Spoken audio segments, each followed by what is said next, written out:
नमस्कार बच्चों, आज का अपना टॉपिक है शीत युद्ध का दौर। इसका पार्ट सेकंड करेंगे। पार्ट सेकंड में अपने आज करेंगे अपरोध का नियम। अपरोध का नियम।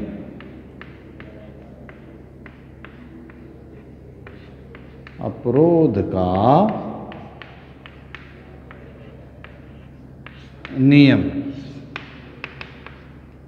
बच्चों, पहली क्लास में अपनों ने किया था पार्ट फर्स्ट में शीत युद्ध का अर्थ क्या है, ये किया, ठीक है। और शीत युद्ध का प्रारंभ किया था, शीत युद्ध का अंत कब हुआ ये किया था, और विचारधाराएं कौन कौन सी थी ये किया था।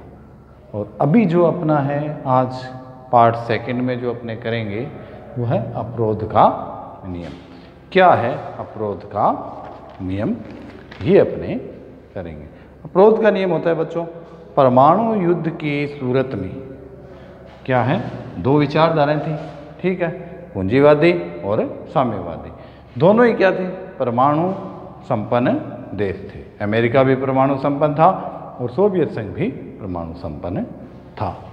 तो अपरोध का नियम क्या होता है, परमाणु युद्ध की सूरत में अगर दोनों देशों में परमाणु युद्ध हो जाता है, परमाणु युद्ध हो जाता है दोनों देशों के बीच, फिर भी उनके पास इतनी सामग्री बच जाती है कि वो किसी दूसरे देश को ख़त्म कर सकता है। इसे क्या कहते हैं, अपरोध का नियम। या ये कहें कि परमाणु युद्ध दोनों में हो जाएगा तो दोनों के बीच क्या हो जाएगा, युद्ध का जो भी हानि होगी, ठीक है, वो दोनों देशों पर बराबर पड़ेगी। और इसी भय के डर से क्या है, इनके बीच में परमाणु युद्ध नहीं हुआ। इसे ही क्या कहते हैं, अपरोध का नियम कहते हैं। क्या है कि दोनों को डर था ये, ठीक है, अगर हमारे बीच परमाणु युद्ध हो जाता है तो हमारी आर्थिक हानि, जन हानि, ये सब होगी और इनसे पार पाना बाद में मुश्किल हो जाता है। इसी को क्या कहते हैं, अपरोध का नियम कहते हैं कि दोनों में डर था, ठीक है। तो परमाणु युद्ध की सूरत में दोनों पक्षों को इसका नुकसान उठाना पड़ता है।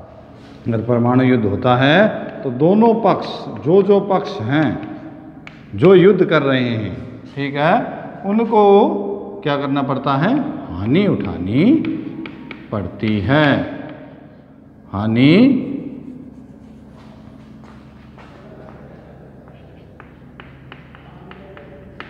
उठानी पड़ती है।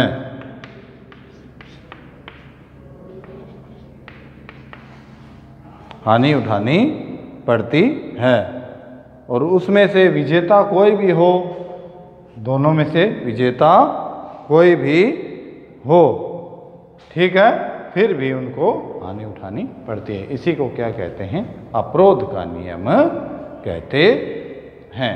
इसी को क्या कहते हैं, अपरोध का नियम कहते हैं। आगे, दो ध्रुवीय विश्व का प्रारंभ। अपरोध का नियम हो गया, इसके बाद अपने कर रहे हैं दो ध्रुवीय विश्व का प्रारंभ हुआ। शीत युद्ध के दौरान क्या हुआ, दो ध्रुवीय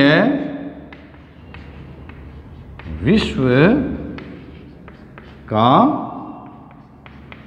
आरंभ। आपको पता है अपनों ने पिछली क्लास में ये किया था कि दो विचारधाराओं में बट गया था, एक साम्यवादी विचारधारा और एक पूंजीवादी विचारधारा, ठीक है। पूंजीवादी विचारधारा का समर्थन अमेरिका कर रहा था, अमेरिका, और साम्यवादी विचारधारा का समर्थन है सोवियत रूस या सोवियत संघ जिसको कहते हैं, ये कर रहा था। तो ये दो ध्रुव बट गए थे, ठीक है, दो ध्रुव बट गए थे। मतलब अमेरिका पूंजीवादी विचारधारा का समर्थन कर रहा था और सोवियत संघ साम्यवादी विचारधारा का समर्थन कर रहा था। तो पूरा विश्व क्या है, पूंजीवाद का जो समर्थन कर रहा था वह अमेरिका के पक्ष में हो गया और साम्यवादी विचारधारा का जो पक्ष कर रहा था वो सोवियत संघ के आ गया। तो इसलिए पूरा वर्ल्ड क्या हो गया, ये दो ध्रुवीय विश्व में बट गया। पूंजीवादी विचारधारा का जो समर्थन कर रहा था वो अमेरिका के साथ, और साम्यवादी विचारधारा का जो समर्थन कर रहा था वो सोवियत संघ के साथ मिल गया।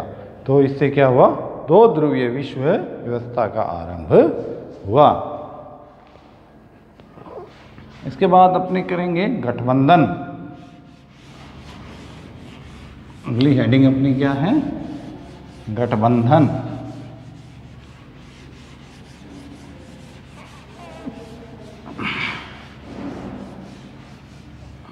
गठबंधन अगली हेडिंग है अपनी गठबंधन।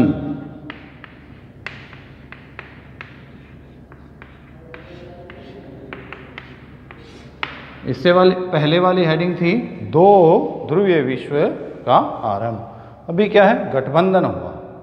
ठीक है, गठबंधन क्या था, महाशक्तियों के नेतृत्व में गठबंधन होने लग गए। महाशक्तियां कौन कौन सी थी, दो महाशक्तियां अपनों ने चर्चा की है। कौन कौन सी, एक अमेरिका और दूसरी है आपकी सोवियत संघ। सोवियत संघ, इन्होंने अपने अपने गठबंधन बना लिए। इन्होंने अपने अपने गठबंधन बना लिए। मतलब पूंजीवादी विचारधारा का जिसने समर्थन किया वो अमेरिका के पक्ष में हो गया, और साम्यवादी विचारधारा का जो समर्थन किया वो सोवियत संघ के पक्ष में हो गया। तो इनके गठबंधन बन गए। गठबंधन, अमेरिका ने जिस गठबंधन का नेतृत्व किया उसका नाम था नाटो। नाटो की स्थापना 1949 में हुई। इसमें 12 देश थे उस समय, 12 देश थे। ठीक है, अमेरिका के नेतृत्व में किसकी स्थापना हुई, नाटो की। 1949 में इसकी स्थापना हुई। 12 देश उस समय उसमें शामिल थे जो पूंजीवादी विचारधारा का समर्थन कर रहे थे। ठीक है, इसका मुख्य उद्देश्य ये था, उद्देश्य क्या था, उद्देश्य ये था इसका कि अगर सोवियत संघ इन पे हमला करता है किसी देश पर, तो इन 12 देशों के ऊपर ही हमला माना जाएगा। सभी देश एक साथ होकर उस हमले का जवाब देंगे। इसी की एवज में सोवियत संघ ने भी एक अपना गठबंधन बनाया जिसका नाम था वारसा संधि। क्या नाम था, वारसा संधि। वारसा संधि 1955 में ये गठबंधन बनाया। किसने, सोवियत संघ ने, वारसा संधि। इसका मुख्य उद्देश्य क्या था, नाटो के जो देश थे उनका मुकाबला करना और अपनी विचारधारा का समर्थन करना। ठीक है, तो गठबंधन दो बने। कौन कौन से, अमेरिका के पक्ष में नाटो, सोवियत संघ के पक्ष में वारसा संधि 1955 में। जिनका मुख्य उद्देश्य क्या था, नाटो का उद्देश्य था पूंजीवादी विचारधारा का समर्थन करना, और वारसा का था साम्यवादी विचारधारा का समर्थन करना। ठीक है, आज के लिए इतना ही। नेक्स्ट क्लास में अपने पार्ट 3 में फिर से कुछ शीत युद्ध के दौर में जो जो घटनाएं घटी उनके बारे में चर्चा करेंगे। धन्यवाद।